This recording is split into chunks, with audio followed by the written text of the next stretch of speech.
Sir मैं रोज कितने घंटे पढ़ाई करूं? यार ये दुनिया का इतना यूजलेस क्वेश्चन है ना। हम लोग अपने से ये नहीं पूछते हैं कि कितना घंटा आउटपुट दूं, कितना प्रोड्यूस करूं। हम अपने से ये पूछते हैं कि कितना घंटे पढ़ाई करूं।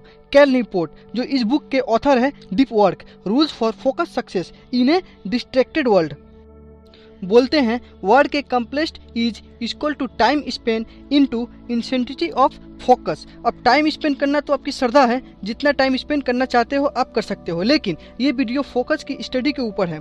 अब आप सोचेंगे कि ऑथर ने किया क्या है, तो कैल ने पीएचडी की है MIT से, मैसेचुसेट्स इंस्टीट्यूट ऑफ टेक्नोलॉजी। तो मुझे लगता है कि ये इतनी पढ़ाई तो की है कि हमें फोकस करने के बारे में बता सकते हैं। कैल के अकॉर्डिंग लोग दो तरह से काम करते हैं, deep work and shallow work. अगर आप बिना किसी डिस्ट्रैक्शन के पूरी कॉन्सिस्टेंस के साथ अपनी स्किल को इम्प्रूव करते हो ताकि आप ज़्यादा चीज़ें अचीव कर पाओ कम टाइम में, तो आप डीप वर्क कर रहे हो। जबकि आप ऐसा काम करते हो जिसमें आपका ब्रेन यूज नहीं हो रहा है और डिस्ट्रैक्शन के साथ वो काम हो सकता है, तो आप सेलो वर्क कर रहे हो। फॉर एग्जांपल, आप काम करते करते अपनी ईमेल चेक कर रहे हो, बार बार फेसबुक देख रहे हो, तो आप सेलो वर्क कर रहे हो। कैल बोलते हैं कि आजकल डिस्ट्रैक्शन भरी दुनिया में डीप वर्क करना बहुत ज़्यादा रेयर हो गया है और इसलिए ये स्किल बहुत ज़्यादा वैल्यूएबल है। और फ्यूचर में जिसके पास ये स्किल होगी वही अपनी फील्ड में बेस्ट परफॉर्मर बनेगा, एक क्राफ्ट्समैन बनेगा। कैल बोलते हैं हमें डीप वर्क करने के लिए 4 चीज़ों का ध्यान रखना होगा।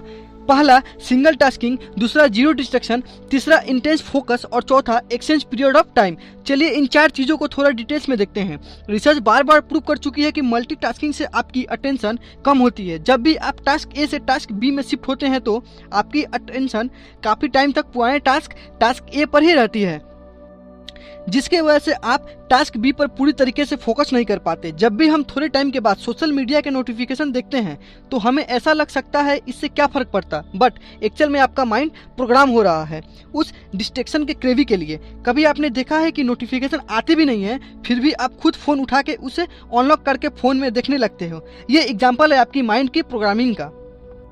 इसके लिए कैल न्यूपोर्ट ने अपनी बुक में एक स्टडी के बारे में बताया है। रिसर्चर्स ने पार्टिसिपेंट को कुछ पजल सॉल्व करने के लिए दिए। इनमें से आधे लोगों को जिन्होंने पजल अभी सॉल्व नहीं किया था उन्हें बीच में ही रोककर बोला गया आपको हमारे साथ चलना पड़ेगा क्योंकि आपको कुछ इंपॉर्टेंट डिसीजन लेनी है, और फिर इनसे कुछ लॉजिकल क्वेश्चन पूछे गए।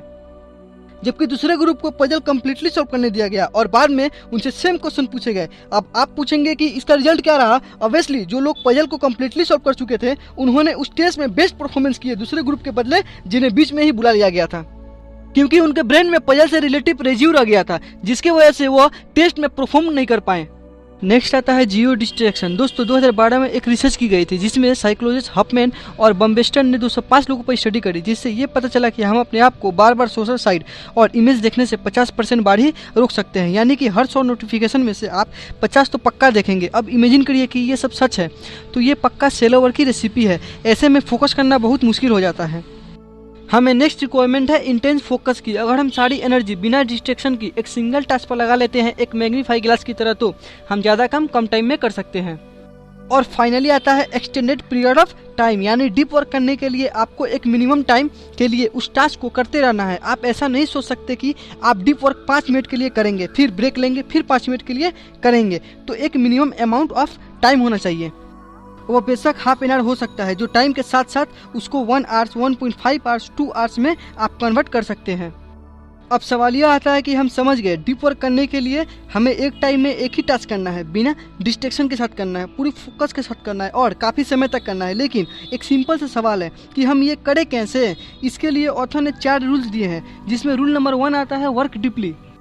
कैल बोलते हैं कि अच्छी इंटेंशन से काम नहीं चलेगा। अगर आपको एक्चुअल में डीप वर्क करना है तो आपको अपने लिमिटेड विल पावर को बहुत सोच विचार के खर्च करना पड़ेगा। डीप वर्क करते समय आपको हर डिस्ट्रैक्शन को अपने से दूर रखना पड़ेगा। अगर आप पढ़ाई कर रहे हैं तो उस वक्त आपके टेबल में ना कोई सेलफोन, ना कोई एक्स्ट्रा पेपर, ना कोई एक्स्ट्रा बुक होनी चाहिए, क्योंकि ये सारी चीज़ें आपको कहीं ना कहीं डिस्ट्रैक्ट करेगी। इसके लिए ऑथर बोलते हैं आप इन 4 फिलोसफी में से एक फिलोसफी चूज कर सकते हैं। तो सबसे पहला तरीका आता है मेनेस्टिक अप्रोच, यानी सन्यासी की तरह अपनी हर चीज़ को त्याग देना है जब तक आपको अपना गोल नहीं मिलता, चाहे वह सोशल वेबसाइट हो या फिर फ्रेंड हो। इस फेमस टेक्निक को यूज करके बहुत सारे लोग अपने गोल को अचीव कर चुके हैं, जैसे जेके रावलिंग। जब 2007 में हैरी पॉटर की फाइनल बुक लिखने जा रही थी तो उन्होंने पूरी बुक को एक होटल में अपने फ्रेंड और फैमिली मेम्बर से दूर जाके लिखी। वह कहती हैं कि बच्चों का चिल्लाना, टेलीविज़न, कुत्तों का भौंकना, ये सब उन्हें बहुत डिस्टर्ब करता था और उन्हें एक आइसोलेशन चाहिए थी। Even IIT topper Sarvesh Mehtani all India rank 1 JEE advance 2017 में कभी भी अपने 2 साल के प्रिपरेशन टाइम में कोई सोशल वेबसाइट यूज नहीं करी। बार बार इशू आता है कि आजकल सोशल मीडिया पर बहुत ज्यादा बिजी हो जाते हैं स्टूडेंट। तो आप सोशल मीडिया पर किस तरह रहते? सोशल मीडिया पर थे आप? Facebook, WhatsApp, Twitter? हार्डली कुछ सोशल, ट्विटर तो पता नहीं आज तक चलाया भी नहीं, पता भी नहीं यूज कैसे करते हैं। थोड़ा बहुत हल्का फुल्का सोशल मीडिया चलाया था, लेकिन ऑलमोस्ट गिव अप कर दिया था सोशल मीडिया इन 2 सालों के लिए, क्योंकि पता था वो जरूरी होता है गिव अप करना, ताकि कुछ अच्छा रहेगा।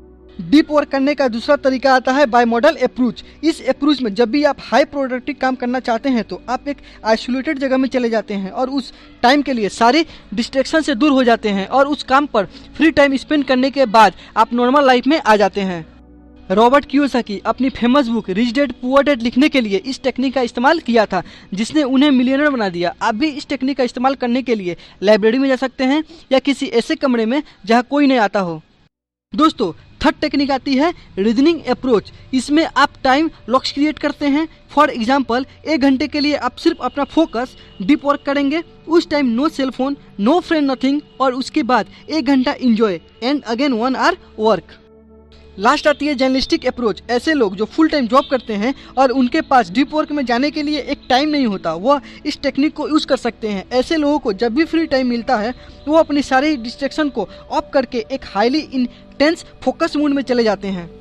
डीप वर्क के लिए रूल नंबर 2 आता है एम्ब्रेस बोर्डम। हम में से मैक्सिमम लोग ये सोचते हैं कि वो आसानी से डिस्ट्रैक्शन और कॉन्सेंट्रेशन के बीच स्विचिंग कर सकते हैं, लेकिन ये गलत एटीट्यूड है। एक बार जब आपका ब्रेन वायर हो जाता है डिस्ट्रैक्शन के लिए तो उसके बाद आपको उसकी क्रेविंग होती है, तलब होती है, और आप हर बार अपनी यूजलेस नोटिफिकेशन देखते रहेंगे और नोटिफिकेशन नहीं भी आएगी तो भी आप अपना मोबाइल उठाकर उसे देखने लग जाएंगे। इस पर कैल बोलते हैं जब भी आपको क्रेविंग हो अपना मोबाइल देखने की या डिस्ट्रैक्ट होने की तो बार बार अपने ब्रेन को अपने काम की तरफ फोकस करें। इससे धीरे धीरे आपके डिस्ट्रैक्टिंग रेजिस्टिंग मसल्स बिल्ड होगी और आप ज्यादा देर तक सिंगल टास्क पर डीप वर्क कर पाएंगे। इसलिए जब भी आप बोर होने लगे तो ऐसा नहीं होना चाहिए कि आप मोबाइल उठा के नेट शिपिंग करने लगे। आपके अपने फ्री टाइम में भी डिस्ट्रैक्शन से दूर रहना पड़ेगा और अपनी विल पावर मसल्स को इम्प्रूव करना पड़ेगा। इसके लिए कैल बोलते हैं कि आपको पहले से ही प्लानिंग करनी पड़ेगी।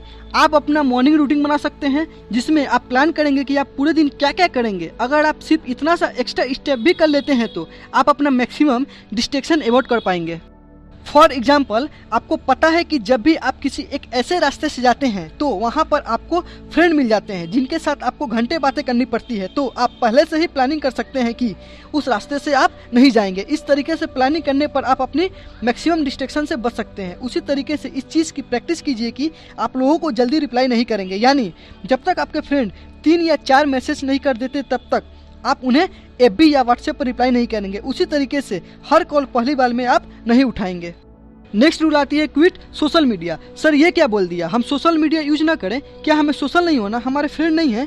अब सबसे पहली बात कि ये मैं नहीं बोल रहा, ये ऑथर बोल रहे हैं।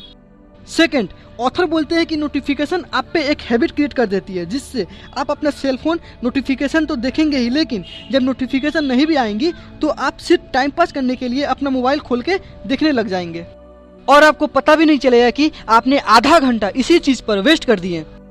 नेक्स्ट आता है ड्रीम द सेलोज। कल मैंने 14 घंटे पढ़ाई की, मैं 16 घंटे पढ़ा। ये सारी चीजें हम ऐसे बताते हैं कि जैसे हम एक ओनर है, जबकि कैल कहते हैं कि इसका मतलब है कि आप अनप्रोडक्टिव हैं, आप बहुत ज़्यादा सेलो वर्क कर रहे हैं और बहुत कम डीप वर्क कर रहे हैं। अगर कोई इंसान वो चीज़ 6 घंटे में अचीव कर रहा है जो 15 घंटे में आप अचीव कर रहे हैं तो आप बहुत कम प्रोडक्टिव हैं। तो दोस्तों, हमने ये सब सारी बातें कैल न्यूपोर्ट के बुक डीप वर्क से बताई। दोस्तों, कमेंट में आप सभी बता सकते हैं कि नेक्स्ट वीडियो में आप किस बुक के बारे में जानना चाहेंगे। तो दोस्तों, आज का वीडियो इतना ही, अब फिर मिलते हैं एक और नई वीडियो में।